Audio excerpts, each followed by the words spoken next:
Now, I talked a little bit about the acceptable risk level of a company. And acceptable risk level, what does that mean? Well, every company has a different risk appetite. That means how much risk they're willing to take on. Now, when we talk about risk appetite, that usually is meaning in the business world. Businesses that have a high risk appetite means that they're going to take on risks. They're going to be on the bleeding edge. They're going to not be conservative.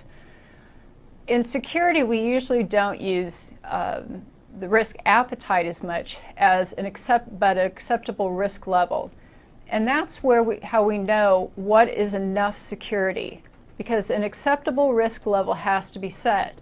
But how do you know, how do you define that? Who comes up with the acceptable risk level? Well, we talked about the drivers that go into setting up a security program, which are the legal issues, regulatory issues, threat profile, all of these things, and the business drivers.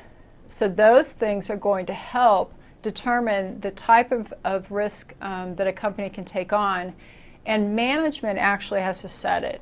Management sets the acceptable risk level, not the team. They can bring this information to management and help management set it, but management needs to make set the line. And that's how we know we can accept risk up to here and not over.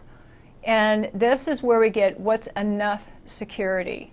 So, but it's very abstract. So where is this actually documented? The acceptable risk level. Is that written in some document somewhere with that label? No, it's not. You should set that and then develop your policies. Your policies should reflect your acceptable risk levels, and then your other things under the policies just get more granular that will indicate how you're going to stay under or within that acceptable risk level.